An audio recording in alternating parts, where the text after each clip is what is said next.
Brian, who trained Ronnie and trained this guy Mark, and he eventually trained me. And I went in, I met him, and Mark said, "Hey, I'm gonna train this kid for a competition this summer." And I met Brian. I said, "Man, I don't have money for a membership." I said, "Man, there's something I can work out with you." And he was real honest. He said, "You know what, kid?" He said, "If you train here every day, you represent my gym, and you win," he goes, "I want to charge you a membership." He said, "If you don't win," he goes, "you can come in every night, help me close up, and help me clean up the gym at night, work for me." He shook my hand, and that was 20 years ago this year, and I've never bought a membership, and I'm still training at the same gym. So Brian's become one of my probably best friends, and we are business partners now. He still trains me. He trained me for the Arnold this past year, and it's been a blessing.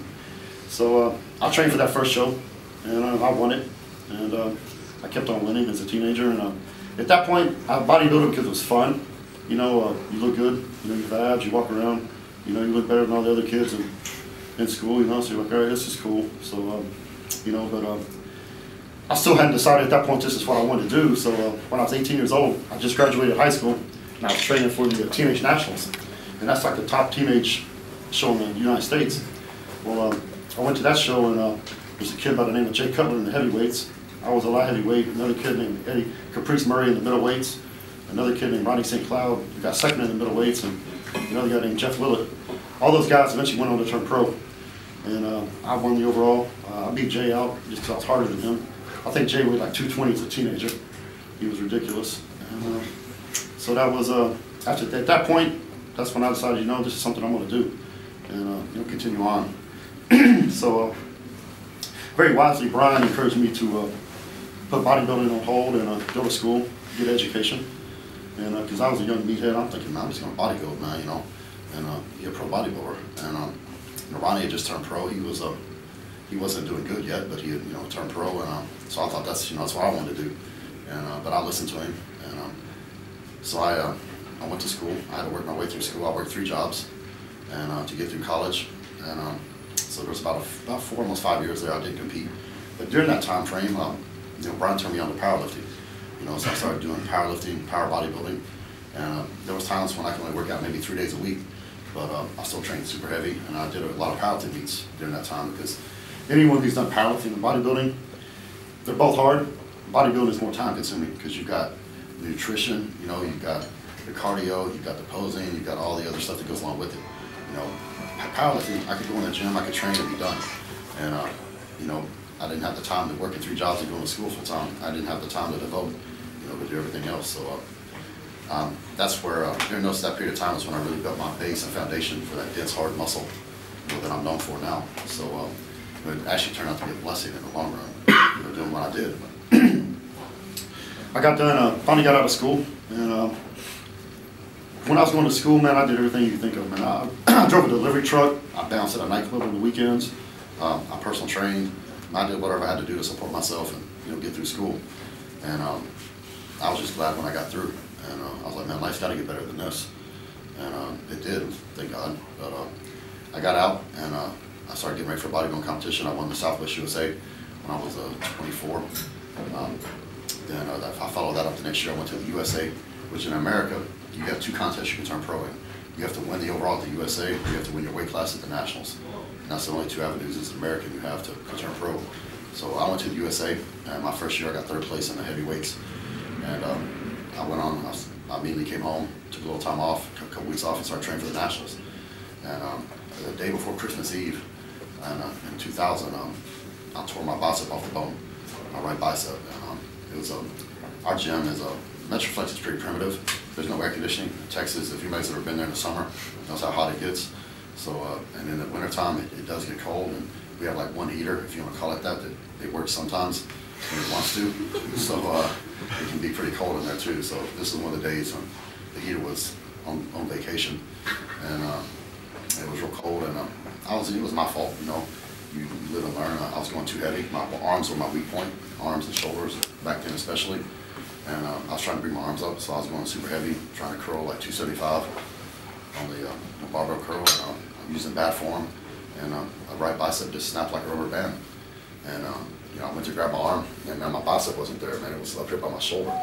And my first thought was, oh shit, I just ended my career before it even got started. And but my surgeon, who worked out at the gym, that was the first time he saved me. He saved me 3 times since then, including this year. And we called him from the gym, and he told me to come into the office. And I went to the office. He examined me, did X-ray, MRI. He said, "What are you doing after Christmas?" I said, "Nothing." He said, "Well, I have surgery the day after Christmas that morning." So 2 days later, I had it reattached, and once I got healed up, I went to work, trained for the Nationals, and 8 months later, I came into the Nationals 18 pounds heavier, and got my pro card. And another guy named Johnny Jackson, who was my workout partner, he turned pro that same night. He won the light heavyweights, I won the heavyweights, and Johnny won the overall, and that's the last time he beat me, by the way. I remind him that all the time. And we both turned pro the same night, man, so that was a pretty cool night, man. Both your workout partner, and you both get your pro card on the same night, man, so that was a pretty cool accomplishment. And he jumped right into the pros and started competing. I was very realistic with my physique. I was bottom heavy. My upper body had come up tremendously, because the whole time I trained for the Nationals that year, I didn't train legs at all. And I just trained upper body. So that 18 pounds I gained was pretty much all on upper body, but I still felt my shoulders and arms needed to come up more to compete successfully as a pro. So I took 2 years off competing as a pro. During that time frame, I opened up my own business, opened up my own gym, and got that going, and I just kept training. And I basically kind of adopted the same philosophy I had trained for the Nationals. I'll do legs once a month. The rest of the time I spend focusing on my body. I really focus on my shoulders, because if you got these great quads, and you have narrow shoulders, you look like a pear that don't look good on stage. So I focus on my shoulders, bringing my shoulders up, and I focus on my arms to bring them up. And so when I finally competed, it was in 2003. I turned pro in 2001, so my first show was the last year they had the Night of Champions in 2003. And me and Johnny both did that show. I didn't make top 5. I got, whatever it was, 7th place or something at that show. And I was just excited I didn't get last place, man, because there was like 40 or 50 some guys in the show that year.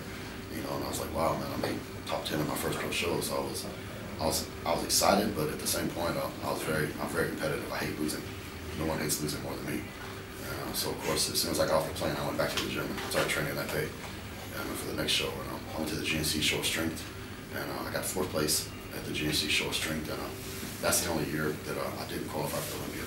The top 3 qualified, for the Olympia back then, and I got 4th. I didn't qualify, so that pissed me off. And because everybody who's ever bodybuilded, your ultimate goal is to step on stage at the Olympia, and compete at the Olympia. So the next year I trained for the Dallas Europa Pro. So I won my first pro contest in front of my hometown. So my family was there, my friends were there, so that was pretty cool. And Johnny got 2nd at the show, and so that was cool. We battled it out for 1st place, and then 2 weeks later I won my 2nd pro show in Charlotte Pro. Then a month later I went to my first Mr. Olympia competition in Vegas, and I got 8th place in my first Mr. Olympia. And then things in my career started to take off. I followed that up with a 2nd place finish in 2006 at the Arnold Classic. Dexter won that year, and I just kept it rolling. Since then, 2009, I got 2nd place at in 2008, I got hurt again. I tore a tricep, and I'm sure it means you follow my career. I was at my house. I was about 5 or 6 weeks before the Olympia in 2008, and I was walking down my stairs. We had hardwood floors, and I had my socks on. The phone was ringing, so I'm running down the stairs to catch the phone, and I slipped, and I fell, and when I fell, my arm got caught in one of the banisters. And I fell awkward, and it just ripped my tricep off the bone. And I'm laying there on the stairs going, man, I thought I broke my arm, but it turned out to be a torn tricep tendon. So there's no way I could make the Olympia, so that knocked me out for the year. So when I went to the Olympia, I went anyway for my sponsors, Muscle Tech and everybody, Muscle Development. I was talking to George Farah, who's another pro, and I didn't know he trained people. And my friend Ed Priso, who was Betty Priso's husband, she's a pro bodybuilder, introduced me, said, hey, George? I said, yeah, I know George. He goes, he trains people. I said, I didn't know that. He goes, man, you ought to talk to him. He's been helping Betty, and he knows nutrition and knows his stuff real well. And I never let anybody help me, really. And Brian and Mark showed me the basics when I was 16, 17 years old. And I always did my nutrition on my own since then. Brian would train me sometimes, but I always did my own nutrition. And I talked to George for, 6 weeks before I kept asking him questions. We just had a lot of conversations back and forth, about his philosophy and everything. And so I agreed to let him help me. And So we got ready for the Arnold Classic, and that year in 2008, 2009, whatever it was, and got to third place that year. And you know, he was kind of still learning my body, so we trained for the Olympia in 2009, and he promised me I would do better at the Olympia than I did at the Arnold, and he was right. And I got second place at the Olympia that year, and you know, he had me eat so much food, it was ridiculous. And I actually grew into the diet, you know, which I actually put on muscle training for the show, which was crazy. I've never done that before. And I remember my wife asking me, she goes, "You're gonna eat all this food?" And I'm like, "Yeah, I'm gonna try." And it was so much food, I had to like force feed myself there for a while, you know, on a diet. And but the crazy thing was, I was getting harder and you know, getting bigger. And so you know, he earned my confidence after that. And so that was a blessing, because getting ready for shows is so much easier now. I don't have to think about it. He sends me my program, I just follow it, and I trust him 100%. So I got second place in that year in 2009. Went back to the Arnold in 2010, and I got third that year. It was Phil and Kai and myself, and a real close battle. And then went back to Olympia, got third place at the Olympia. It was Jay, me, and Phil that year. And then 2011, I won the Arnold. Followed it up with a win at the British Pro. And then, of course, this year, 30 days after the Mr. Olympia, I was in Atlanta, Georgia, doing an appearance. And I walked out of the building, it was raining, and I was walking down a ramp, and I just slipped, man. I'm just laying on the ground, I can't get up. My friend's in the car like, "Dude, what are you doing? Get up." And I'm like, "I can't." He said, "Get up, man, what are you doing?" I'm like, "I can't." And my leg was like twisted behind me, so I reached around and grabbed my foot and straightened my leg out. And you know, at that point, I knew what it was. And so I called my doctor once again, and he's like, "Why'd you do this?" And, the following Monday after surgery, I was back in the gym. I started training, and I went to the Olympia. And one of the hardest things I've had to do as a pro bodybuilder was sit in the front row at the Olympia this last year. You know, watch everyone compete, and me not be up there with them. You know, Phil was the only guy that looked good, man. Everybody else was off. You know, Jay was injured, and he missed his mark, and everyone else was a little bit less than 100%, man. So it was very, very frustrating not to be up there battling out with the guys. Is carbohydrates so much is protein and how much is fat? Off season, and I don't really count them. I probably eat more calories pre-contest than I do off season, because when you're, as anybody, if you compete, you know, you can actually eat more food when you're dieting because it's all clean food, and you're doing cardio and your metabolism speeds, you know, sped up. I probably eat about 6,500 calories a day, give or take, when I'm dieting for a show. Off season is probably a little bit less than that, actually. Because, you know, you just can't, it's so hard to eat that much food if you're not eating, you know, completely strict, 100% strict. So, like I said, under George's play, it used to be opposite, you know, when I did it the old way, I'd eat more calories in the off season and then, you know, cut back when I dieted. But the way I do it now, I eat more calories when I'm dieting for a show. You know, we actually add calories to the diet as I diet. So. During the diet, how much carbohydrates, how much proteins, how much fat? Carbohydrates will go between 400 and 1,000 grams a day, and protein stays about 400 grams a day. So you are switching from day to day? No, the pre-average, my average carbohydrates can be about 600-700 grams a day. You know, when the last couple of days I carb up, I might go 1,000 or more to carb up. But you know, sometimes we might cut down if I'm a little behind schedule, go down to 300 or 400 grams for a few days if I get behind schedule. But it stays up. My carbs stay pretty high. So you're basically eating the same amount every day on the diet? Pretty much. Okay.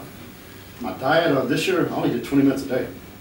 So the reason, I never do much cardio, I've never done more than 30 minutes of cardio since I've been working with George. We only did 20 minutes because of my injury. You know, we didn't want to lose the fullness in the quad. So we did pretty light cardio.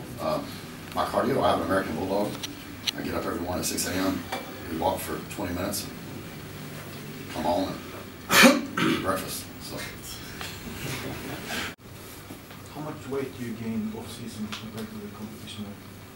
I was 245 on stage at the Arnold. At my heaviest, I might be 270, 268, 270. My heaviest. So. How unstrict is your diet off season?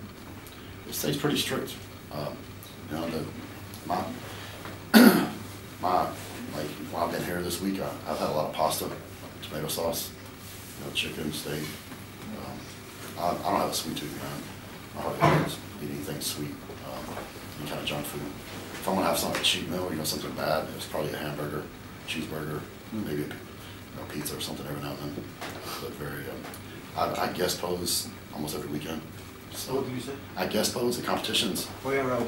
So you gotta keep it reasonable. Plus, when you're out of breath, when you tie your shoes, man, that's no fun.